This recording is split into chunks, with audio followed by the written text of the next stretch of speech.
sou Larissa Rezende, sejam muito bem-vindos ao Dimensão Cultural, o lugar no universo onde filmes, séries, livros e games se encontram. E hoje nós vamos viajar pelo mundo de fantasia e sonhos da Disney. Esse ano o Walt Disney Studios está completando 100 anos e é claro que para uma data especial como essa, o estúdio está planejando uma série de atrações, tanto em relação às suas produções audiovisuais quanto às atrações dentro dos seus parques. E obviamente que os fãs não poderiam ficar de fora. E é por conta disso que hoje nós vamos relembrar um pouco do início dessa jornada. Tudo começou no início da década de 1920, onde Walt Disney já era um artista talentoso e visionário. Ele fazia desenho para algumas publicações e começou a se interessar por animação enquanto trabalhava em um estúdio de cinema de Kansas City. Assim, ele vai se unir com seu amigo também animador Ub Iwerks e os dois vão fundar um estúdio de cinema chamado Lofogram. E é a partir desse estúdio que eles vão produzir seu primeiro curta-metragem chamado Alice's Wonderland, que consistia em mostrar a atriz mirim Virginia Davis contracenando com vários desenhos animados. Só que infelizmente em 1923, logo após o lançamento desse curta, o estúdio faliu, mas não sem antes conseguir vender a ideia de seu curta-metragem para uma distribuidora em Nova York.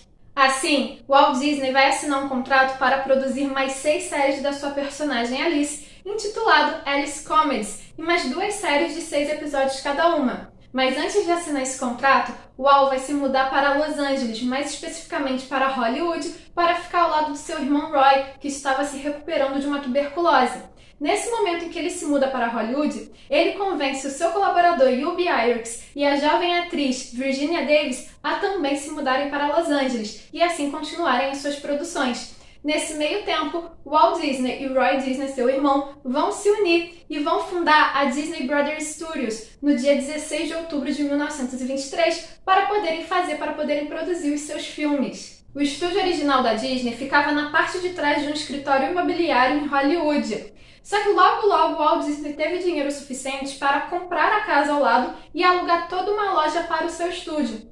Durante alguns anos, esse pequeno estúdio foi o suficiente, só que seu trabalho começou a crescer e os irmãos precisavam de um espaço maior. Assim, eles conseguiram comprar um terreno na Hyperion Avenue em Hollywood e construir todo um estúdio de cinema. Em 1926, todo o trabalho da equipe foi transferido para esse novo estúdio, além da gente ter uma mudança no nome da companhia por sugestão do seu irmão Roy, que sugeriu que o nome da companhia mudasse para Walt Disney Studios. Walt Disney fez a sua Alice Comedies por mais 4 anos e em 1927 decidiu fazer uma série de desenhos animados, surgindo assim Oswald e o Coelho Sortudo. Walt Disney fez 26 episódios de Oswald e quando decidiu renovar a série para um segundo ano, foi falar com a sua distribuidora e descobriu que a distribuidora tinha assinado todo o desenho como se fossem deles, na esperança de produzir um segundo ano de fato do desenho animado, mas sem a presença do Walt Disney, o que seria muito mais barato. Quando Walt foi ler o contrato, ele viu de fato que ele não tinha os direitos autorais de seu personagem, que esses direitos tinham ficado com a distribuidora. Foi um choque entanto, foi uma baita perda, uma baita tristeza, mas também uma lição aprendida, já que a partir daí, Walt Disney cuidou para de fato ser dono de tudo que produzia. Após perder o seu personagem Oswald, Walt Disney precisava criar um novo personagem para compor as suas séries animadas, e foi assim que surgiu o Mickey Mouse. Walt projetou todo o conceito do Mickey, desde a sua aparência até a sua personalidade encantadora, que conquista fãs mesmo depois de um século de existência. Além disso, foi justamente o seu amigo e animador-chefe, Ub Iwerks, que vai animar os 2 primeiros curta-metragens do Mickey. Só que, infelizmente, eles não vão conseguir vender esses curtas porque eram curtas feitos com cinema mudo. E nesse momento, o som estava revolucionando o cinema hollywoodiano. Então, eles fizeram um terceiro desenho animado, dessa vez com um som totalmente sincronizado à imagem, que ficou conhecido como Steamboat Willie, ou O Vapor Willie, na qual estreou em Nova York em 1928 e logo que estreou foi super aclamado pelo público e pela crítica. A partir de então, vai surgir uma série de desenhos animados na qual Mickey Mouse é o protagonista. E por conta disso, também por conta do sucesso desse camundongo tão simpático, ele acabou se tornando o símbolo aí do estúdio. Logo em seguida, o Walt Disney começou a planejar sua próxima série animada justamente para acompanhar a série do Mickey. E essa foi The Silly Symphony, na qual apresentava personagens diferentes em cada um de seus episódios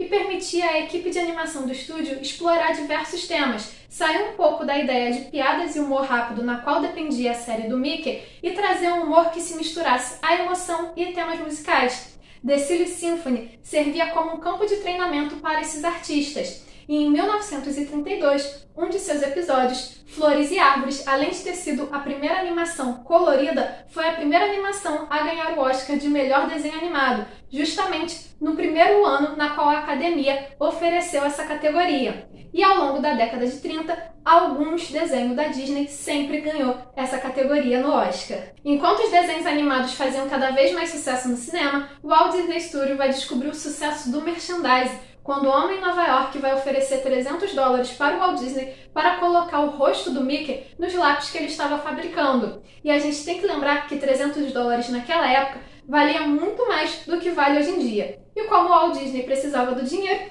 ele disse que tudo bem.